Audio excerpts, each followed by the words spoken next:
أعوذ بالله من الشيطان الرجيم.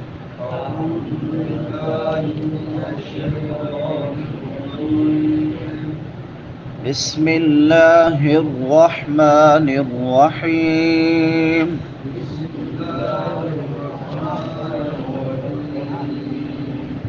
يا أيها النبي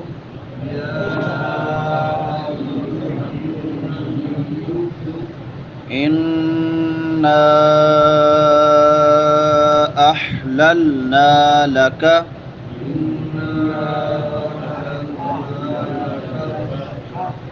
أزواجك اللاتي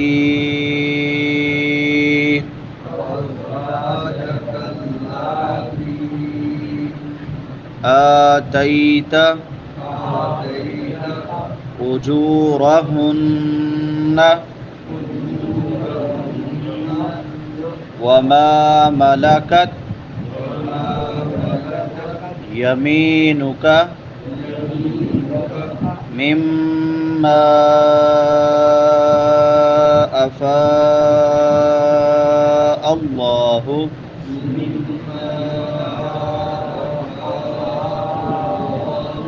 عليك وبنات عمك وبنات عماتك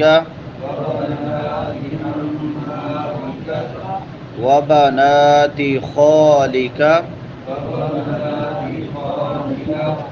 وبنات خالاتك اللاتي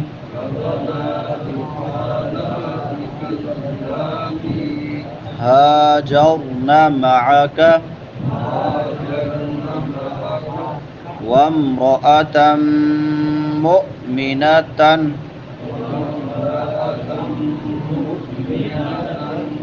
إن وهبت نفسها للنبي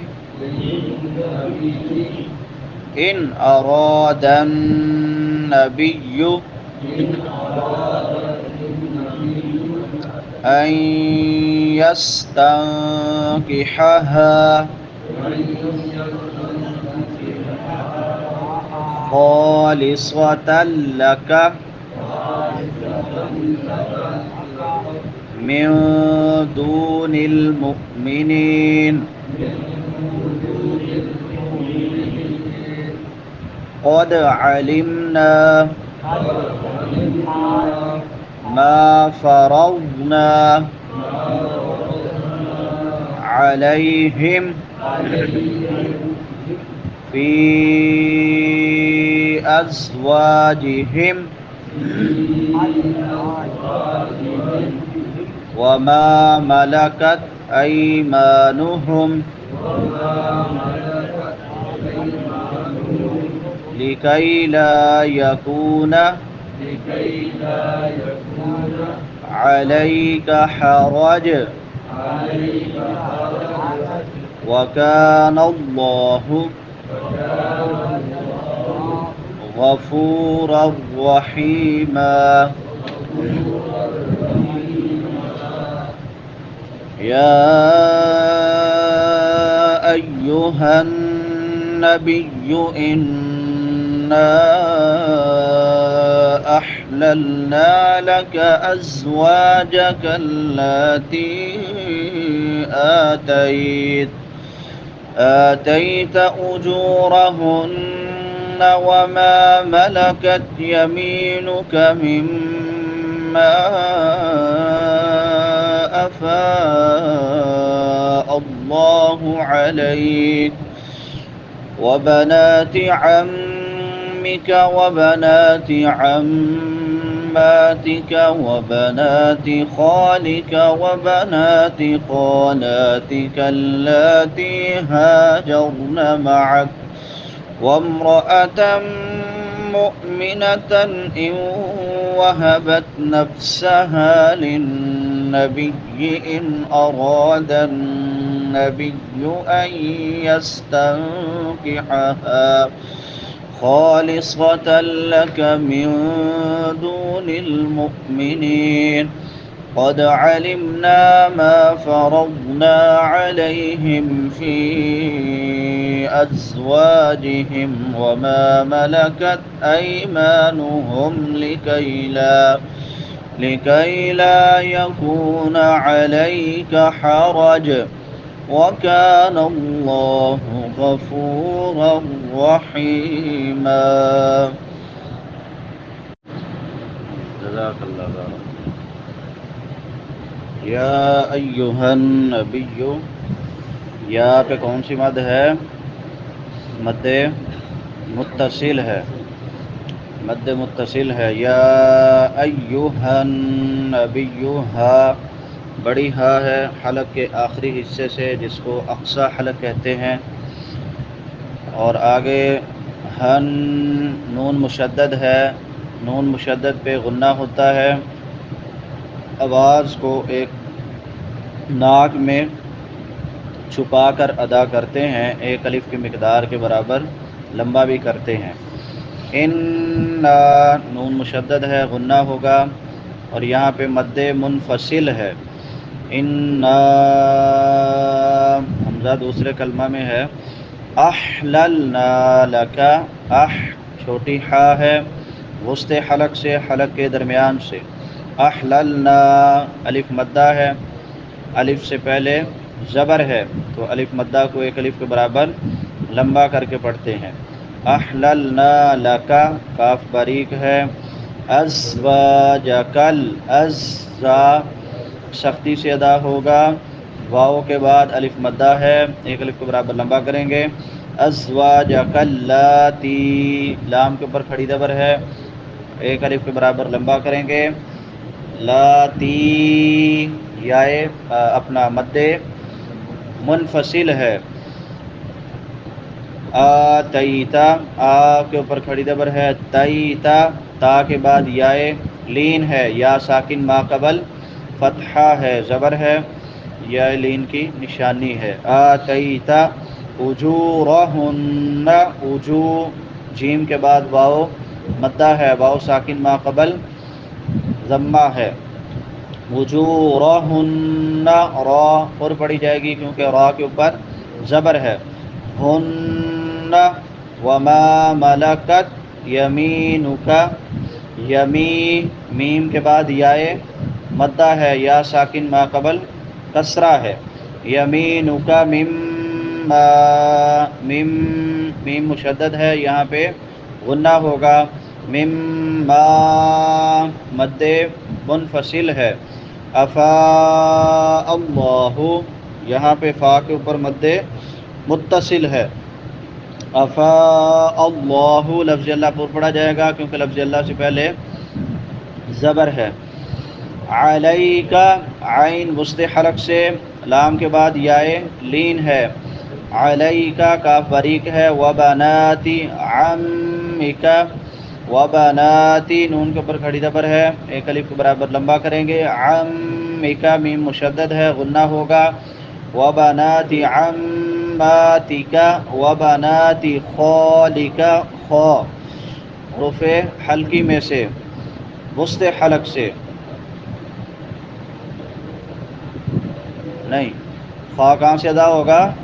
ادنا حلق سے، ادنا حلق سے، حلق کے شروع والے حصے سے. وبناتی خالک، وبناتی خالاتک اللاتی ہاجرن، ہاجرن را پر پڑی جائے گی کیونکہ را سے پہلے زبر ہے. ہاجرن معک وامرأة مؤمنة، تن نون تنوین ہے، نون تنوین کے بعد حروف حلقی میں سے حمزہ ہے تو یہاں پہ اظہار ہوگا. مؤمنة ان وہبت، نون ساکن کے بعد حروف یرملون میں سے واو آ گیا ہے تو ادغام مع الغنہ ہوگا. ان وہبت نفسها للنبی ان اراد نبی، ان نون ساکن ہے، نون ساکن کے بعد حمزہ ہے، حروف حلقی میں سے اظہار ہوگا. ان اراد النبی ان یستنکحھا، نون ساکن کے بعد یا آ گئی ہے حروف یرملون میں سے، تو ادغام مع الغنہ ہوگا. یس سین سیٹی والے حروف میں سے ہے. یستنکحھا نون ساکن ہے، نون ساکن کے بعد حروف اخفاء میں سے قاف ہے، تو یہاں پہ اخفاء کریں گے. یستنکحھا خالصۃ لک، خا ادنا حلق سے، حلق کے شر والے حصے سے، صاد حروف مستعالیہ میں سے موٹا پڑھیں گے اس کو، اور سیٹی والے حروف میں سے بھی ہے. خالصۃ لک من دون المؤمنین، من نون ساکن پہ اخفاء ہوگا، دو واو مدہ ہے، مؤمنین مو جھٹکا دیں گے، عین نہیں پڑھنا، یہاں پہ حمزہ پڑھنا ہے، اور اس کو مومنین بھی نہیں پڑھنا، مؤمنین. نون کے بعد یا مدہ ہے، ایک الف کو برابر لمبا کریں گے. قد علمنا، قد قاف پر پڑھا جائے گا، اور دال حروف قلقلہ میں سے ہے، حروف قلقلہ کو ہلا کے پڑھتے ہیں، تو اس کو ہلا کے پڑھیں گے. قد علمنا، علمنا میم پہ اظہار ہوگا، نون کے بعد الف مدہ ہے، ما میم کے بعد بھی الف مدہ ہے. فرضنا را پر پڑھی جائے گی، غاد بھی پر پڑھا جائے گا. نا نون کے بعد پھر الف مدہ ہے، ایک الف کے برابر لمبا کرتے ہیں الف مدہ کو. علیہم، علی لام کے بعد یائے لین ہے، نرمی سے ادا کریں گے. علیہم میم پہ اظہار ہوگا. فی ازواجہم مد منفصل ہے، فی پہ فا پہ مد منفصل ہے. ازواجہم زا سختی سے، واو کے بعد الف مدہ ہے. ازواجہم میم پہ اظہار ہوگا. وما میم کے بعد الف مدہ ہے. ملکت ایمانہم لکی لا یکون علیک حرج وکان اللہ غفورا رحیما. یہ ساری چیزیں پیچھے بیان ہو چکی ہیں. یا ایہا النبی، اے نبی صلی اللہ علیہ وسلم، انا احللنا لک، بے شک ہم نے حلال کر دی آپ کے لیے، ازواجک آپ کی بیویاں، اللاتی وہ، آتیت اجورہن جن کا آپ نے مہر ادا کیا ہے یا مہر دیا ہے. وما ملکت یمینک، اور وہ کہ جن کا مالک ہوا، مالک بنا، یمین کا آپ کا دایاں ہاتھ، مما افاء اللہ علیک، اس غنیمت میں سے جو اللہ تجھ پر لٹا کر لایا ہے. وبنات عمک، اور تیرے چچا کی بیٹیاں، وبنات عماتک، اور تیری پھوپھیوں کی بیٹیاں، وبنات خالک، اور تیرے ماموں کی بیٹیاں، وبنات خالاتک، اور تیری خالاؤں کی بیٹیاں، اللاتی ہاجرن معک، وہ جنہوں نے تیرے ساتھ ہجرت کی ہے. وامرأۃ مؤمنۃ، اور کوئی بھی مومن عورت، ان وہبت اگر ہبہ کرے، نفسہا اپنا آپ، للنبی نبی صلی اللہ علیہ وسلم کے لیے، ان اگر اراد النبی ارادہ رکھتا ہے نبی، ان یستنکحھا تو اسے نکاح میں لے لے. خالصۃ لک، یہ خاص تیرے لیے ہے، من دون المؤمنین مومنوں کے لیے نہیں ہے. قد علمنا، بے شک ہم نے جان لیا، ما فرضنا جو ہم نے فرض کیا، علیہم ان پر، فی ازواجہم ان کی بیویوں کے بارے میں. وما ملکت ایمانہم، اور ان عورتوں کے بارے میں جن کے مالک ہوئے ان کے دائیں ہاتھ، لکی لا یکون علیک حرج تاکہ تجھ پر کوئی تنگی نہ ہو. وکان اللہ غفورا رحیما، اور اللہ ہمیشہ سے بے حد بخشنے والا، نہایت رحم والا ہے. اب اس آیت میں ان لوگوں کا جو اعتراض ہے اس کا اللہ تعالیٰ نے جواب دیا ہے، کہ جو کہتے تھے کہ محمد صلی اللہ علیہ وسلم دوسرے لوگوں کے لیے 4 سے زیادہ بیویاں ممنوع قرار دیتے ہیں، لیکن خود انہوں نے 4 سے زیادہ شادیاں کر رکھی ہیں، تو اللہ تعالیٰ نے اس کا جواب یہ دیا کہ اے نبی، ہم نے آپ کے لیے آپ کی وہ تمام بیویاں حلال کی ہیں جن کا آپ نے حق مہر دیا ہے۔ مراد وہ بیویاں ہیں جو اس آیت کے نزول کے وقت آپ کے نکاح میں تھیں۔ تو اللہ رب العالمین نے اس کا کیا مطلب بیان کیا کہ عام مسلمانوں کے لیے 4 کی قید لگانے والے بھی ہم ہیں، اور آپ کو 4 سے زیادہ کی اجازت دینے والے بھی ہم ہیں۔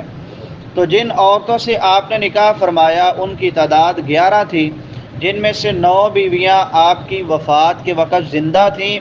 2 بیویاں خدیجہ بنت خویلد رضی اللہ تعالی عنہا اور زینب بنت خزیمہ ام المساکین رضی اللہ تعالی عنہا، یہ 2 بیویاں وفات پا چکی تھیں۔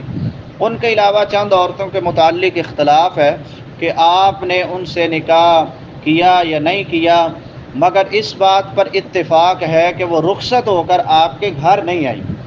اور جو 9 بیویاں آپ کی وفات کے وقت زندہ تھیں وہ کون کون سی تھیں؟ عائشہ بنت ابی بکر، سودا بنت زمعہ، حفصہ بنت عمر، ام سلمہ بنت ابی امیہ، زینب بنت جحش، جویریہ بنت حارث، ام حبیبہ بنت ابی سفیان، صفیہ بنت حیی اور میمونہ بنت حارث رضی اللہ عنہن۔ یہ 9 بیویاں آپ کی وفات کے وقت زندہ تھیں۔ اور امام ابن کثیر رحمہ اللہ لکھتے ہیں کہ آپ کی تمام بیویوں کا جو مہر تھا وہ 12.5 اقیہ تھا، یعنی وہ تقریباً 500 درہم بنتے ہیں اس کی رقم، کہ 500 درہم تمام کی تمام بیویوں کا مہر تھا۔ ہاں، ام حبیبہ بنت ابی سفیان رضی اللہ تعالی عنہ کا مہر نجاشی رحمہ اللہ نے اپنے پاس سے 400 دینار ادا کیا تھا، اور اسی طرح صفیہ رضی اللہ تعالی عنہ کا مہر انہیں آزاد کرنا تھا، وہ خیبر کے قیدیوں میں سے تھیں، پھر آپ صلی اللہ علیہ وسلم نے انہیں آزاد کیا اور ان کی آزادی کو ہی ان کا مہر قرار دے کے ان سے نکاح کر لیا۔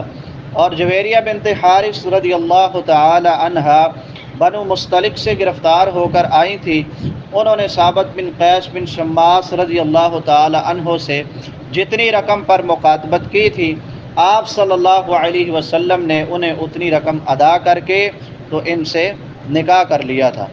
وما ملکت یمینک مما افاء اللہ علیک، افاء یفیء کا معنی لٹا کر لانا ہے۔ فے عموماً ان اموال کو کہا جاتا ہے جو جنگ کے بغیر دشمن سے حاصل ہوں۔ بعض اوقات جنگ کے ساتھ ملنے والی غنیمت کو بھی فے کہہ لیتے ہیں۔ ان اموال کو فے اس لیے کہتے ہیں کہ دنیا کے تمام اموال حقیقت میں مسلمانوں کی ملکیت ہے، جو کفار کے پاس ہیں وہ کفار کے پاس عارضی طور پہ ہیں، اصل میں ان کے مالک کفار نہیں ہیں بلکہ مسلمان ہی ہیں۔ تو جب مسلمان انہیں حاصل کرتے ہیں تو وہ اپنا مال ہی واپس لیتے ہیں۔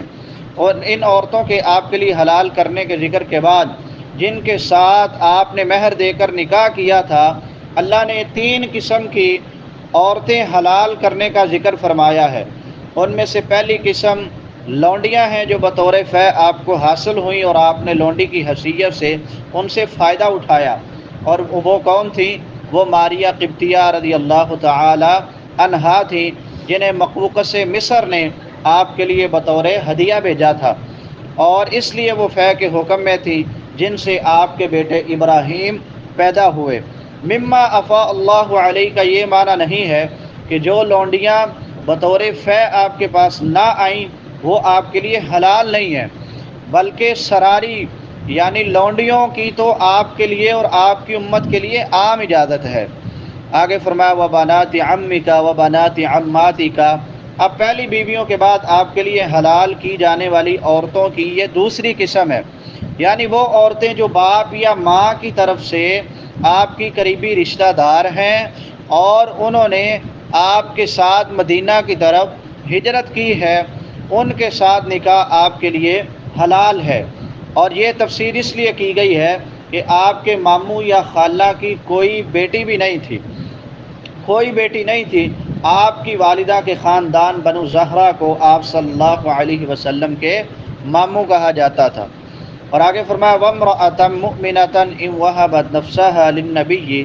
اب یہ تیسری قسم ہے کہ یعنی اگر ان عورتوں کے علاوہ کوئی بھی مومن عورت اگر اپنے آپ کو نبی صلی اللہ علیہ وسلم کے لیے ہبہ کر دے تو مہر کے بغیر نکاح میں دینے کی پیشکش کرے تو نبی صلی اللہ علیہ وسلم اس سے نکاح کرنا چاہیں تو آپ کے لیے ولی اور مہر کے بغیر اس سے نکاح حلال ہے، نہ ولی کی ضرورت ہے نہ حق مہر کی ضرورت ہے۔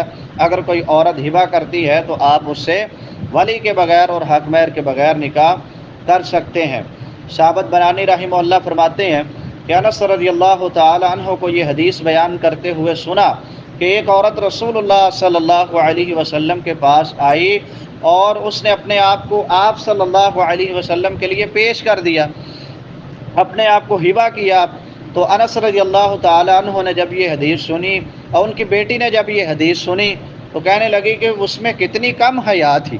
جیسے ہمارے ہاں ہوتا ہے نا کہ کوئی معاشرے میں یہ بڑا عیب سمجھا جاتا ہے، بیٹی یا بیٹا شادی کے لیے کہہ دے تو ہم کہتے ہیں بڑا بے حیا ہو گیا بھائی، اس کو شرم نہیں آتی ہے ایسی باتیں۔ تو یہ مشکل کر دیا گیا ہے نکاح معاشرے میں۔ تو اس وقت بھی شاید کچھ اس طرح کا ماحول تھا، تو وہ بڑا تعجب تھا انس رضی اللہ تعالی عنہ کی بیٹی کے لیے کہ وہ کیسی عورت تھی جو خود آ کے اپنے آپ کو اللہ کے رسول کو پیش کر رہی ہے۔ تو سیدہ انس رضی اللہ تعالی عنہ فرمانے لگے وہ تجھ سے بہتر تھی کہ اس نے اپنے آپ کو رسول اللہ صلی اللہ علیہ وسلم کے لیے پیش کیا تھا، کسی اور کے لیے پیش نہیں کیا تھا، وہ اللہ کے رسول تھے جن کے لیے اس نے اپنے آپ کو پیش کیا تھا۔ خالصۃ لک من دون المؤمنین، یعنی یہ اجازت صرف آپ کے لیے خاص ہے، عام مسلمانوں کے لیے یہ اجازت نہیں ہے کہ بغیر نکاح کے بغیر حق مہر کے نکاح کر لیں۔ یہ صرف آپ کے لیے ہے کہ آپ بغیر حق مہر کے نکاح کر سکتے ہیں۔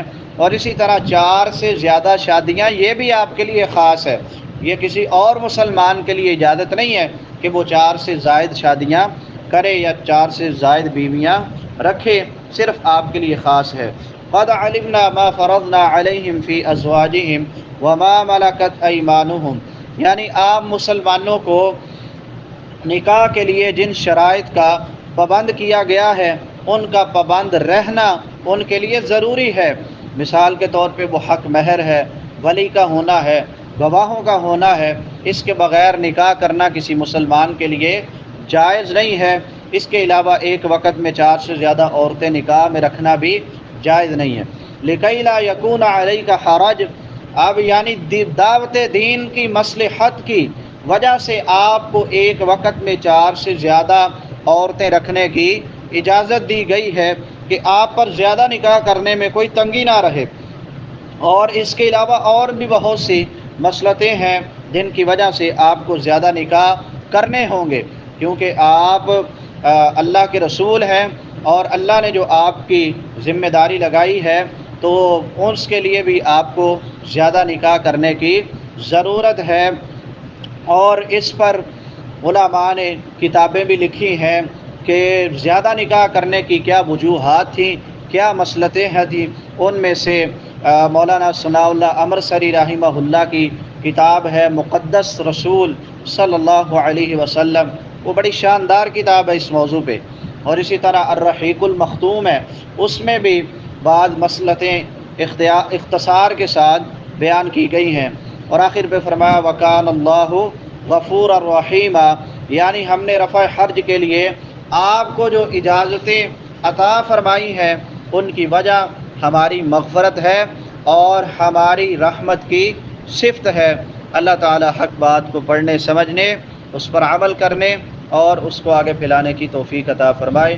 وآخر دعوانا ان الحمد للہ رب العالمین۔